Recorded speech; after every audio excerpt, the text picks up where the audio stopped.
Guys, John here again. Right, this video is going to be a response video to Little Mickey's. He's done 5 good and 5 bad production albums, and I just pulled out 7 of each.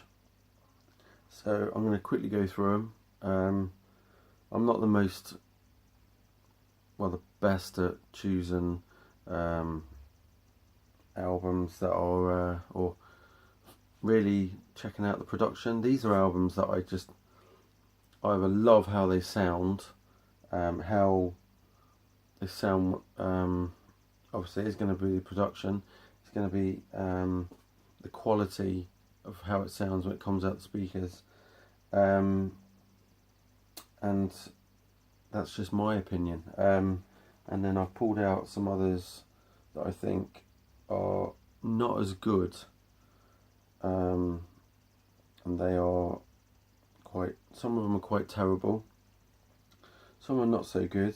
But even back when I bought the albums brand new, when they came out, I thought, oh my god, that don't sound right. And even I used to play a lot of my stuff in my car when I was a late teenager. But yeah, I just found they didn't seem right at all. And sometimes I think, is it the CD? Is it my stereo? Is it the and I go out and buy even bigger amps or subwoofers and stick them in my car, and the CD or the cassette at the time that I played just didn't sound right at all. So yeah. So some of them already know that they just don't sound great. So my first great one that always sounds great, even if you've got a crappy stereo, or if you've got the most expensive stereo ever, sounds amazing. Cloudy Moulder, Turn Your Head to One Side, because I don't want you to be off ill when I show you this, but it is a stereo by Def Leppard. But yeah, awesome album.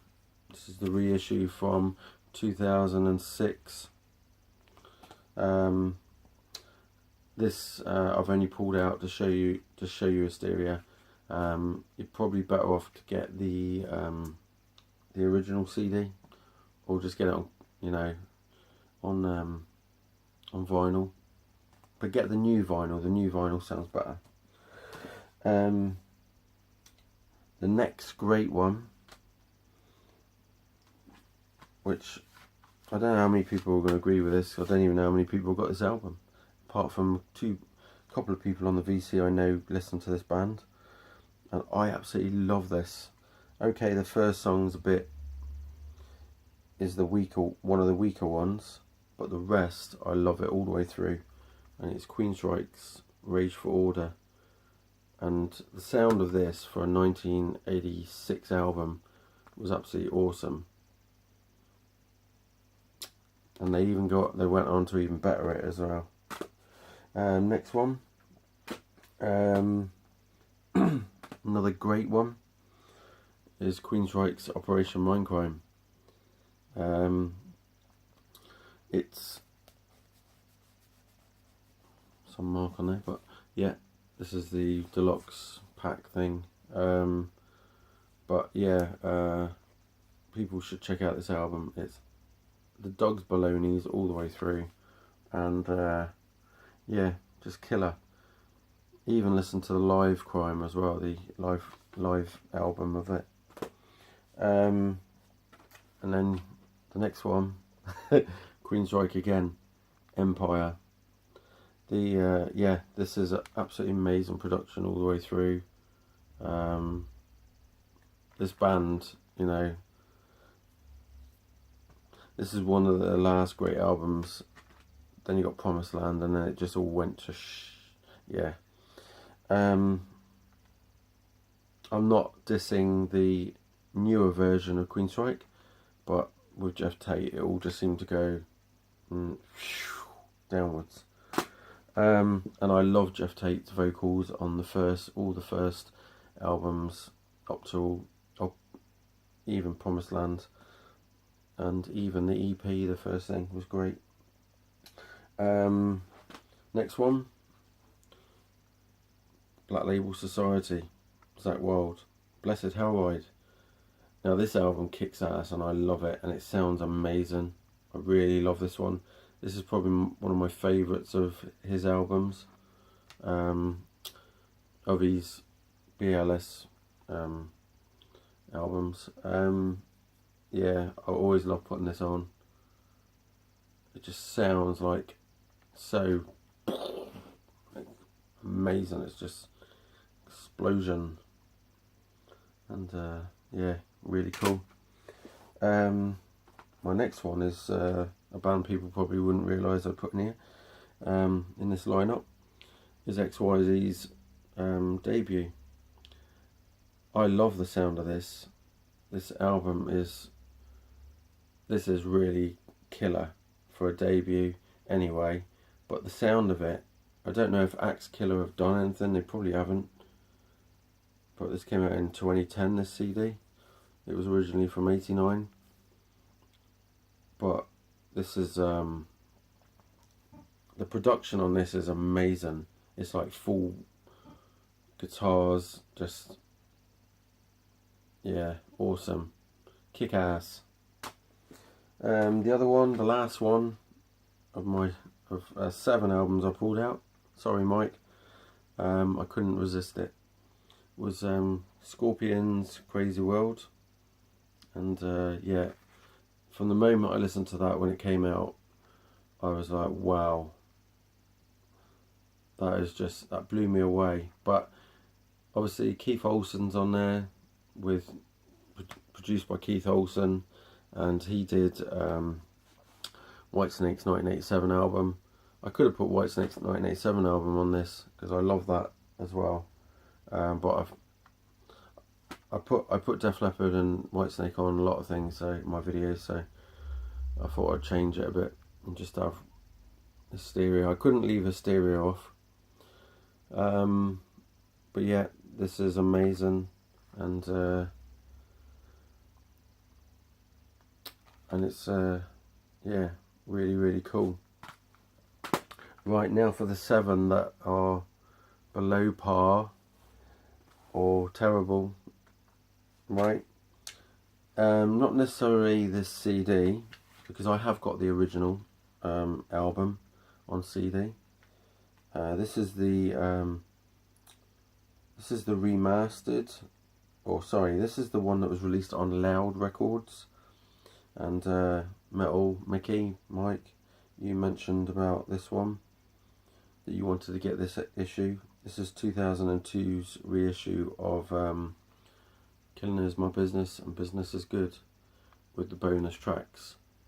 Trust me mate, you need to go out and buy this one over the original, because I have the original. This is just slightly better. It's not amazing, the album's great.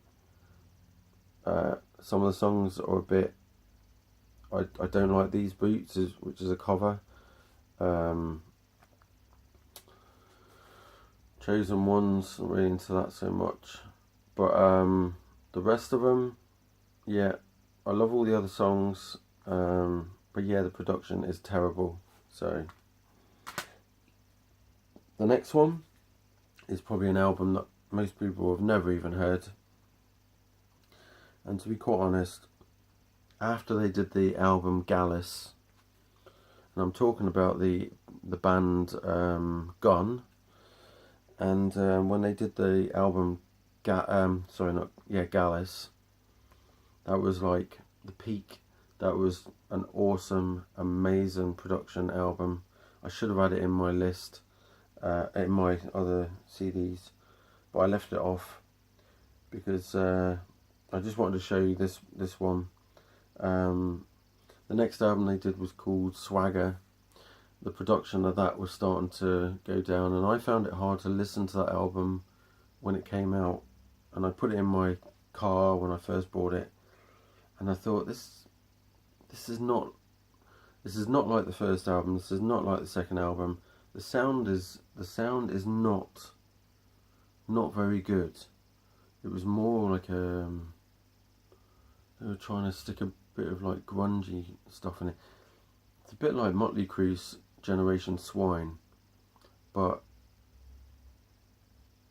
I don't know if you can say the word, if we can get any crappier than that, but no, Generation Swine should have been in my pile, but it's not.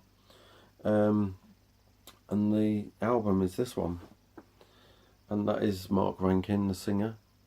Completely changed his image, but that's the name of the album. That's the phone number. I think that's for either the fan club or his own phone number. If it's his own phone number, he was obviously getting a bit desperate for something. But yeah, this is terrible. It's a terrible album anyway, but the production is terrible as well. It's I've played this in front of people and they've gone, "What is this shite?" or "God, that sounds crap." So yeah, and it really is a shocking package as well. When you see their first two albums, right, so far superior to this. Next one, we couldn't go long without showing this band, Motley Crue, New Tattoo. Now, some people probably will like the production of this, but I just found it was just, oh my God, boring as ever. And it was just like, it was like they just detuned everything. And well, I think that you could call it that, but flipping hell weren't it boring, right? And I don't know, they had Randy Castillo on drums on this, and instead of Tommy Lee, and Randy was great, but what the hell would he be involved with this for? Because this was, I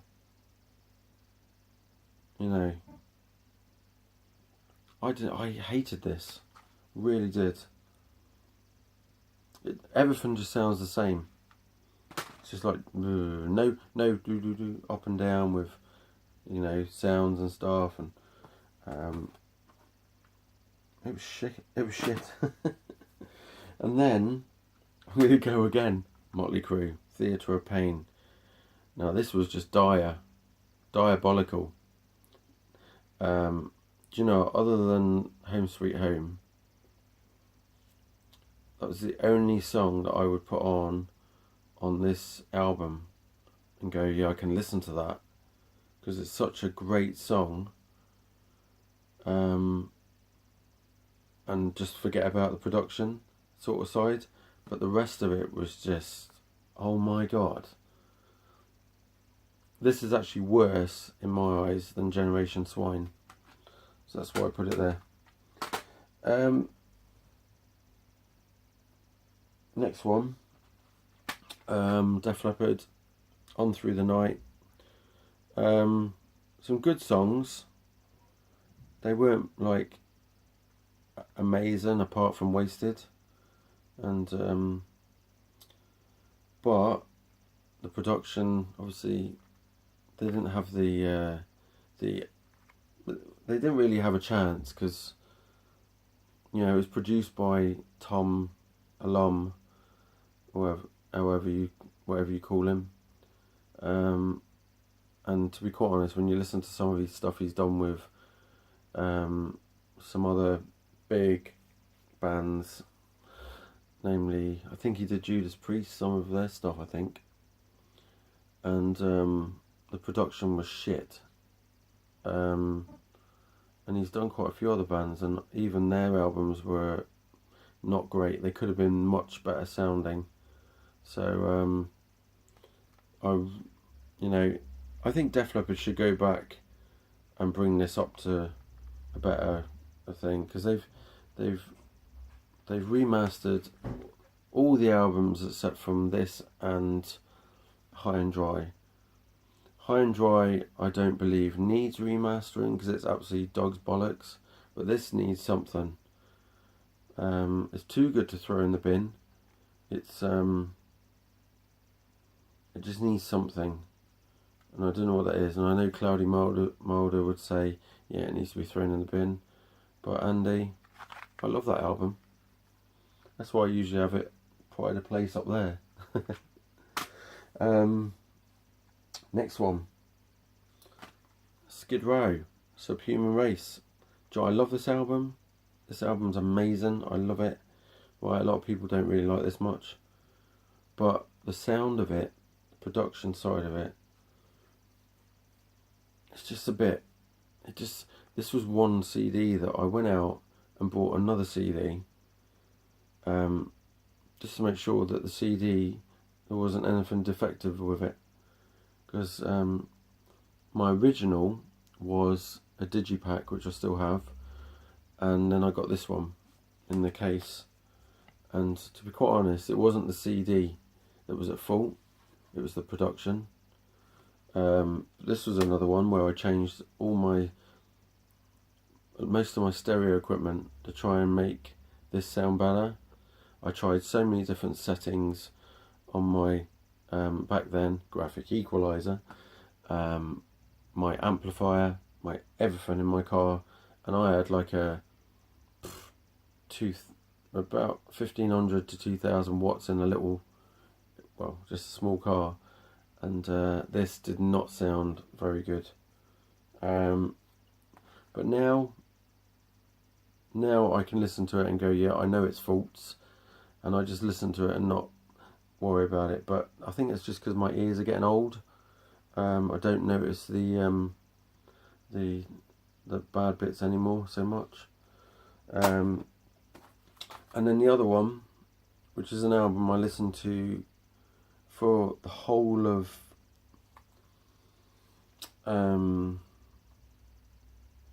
about 10 minutes, and I didn't even listen to the whole album, and that's how terrible it sounded, how terrible the album was, and I really hated the sound.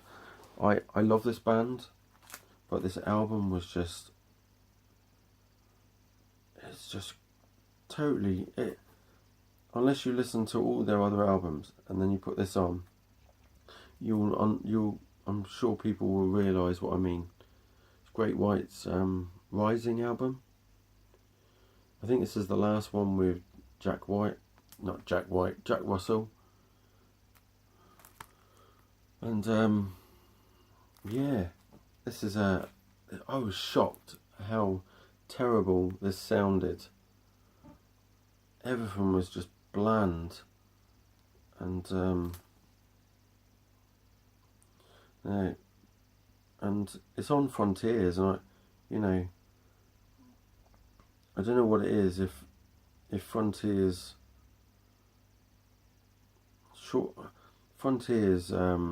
usually have quite a few great artists on, and obviously this must have been just a rush job to get it out, because it weren't great, not at all. They must have been, I don't know if it's something to do maybe because of their contract or something running out, and they just thought, fuck it, we'll just release all of that stuff, and that'll be the end of the contract with that record company. I don't know, really don't know. So yeah, Great White Rising, terrible. And that's my 7 good, 7 bad production albums. If you don't agree with that, let me know. If you do, let me know. And just so you know, I've got a 500 sub contest on.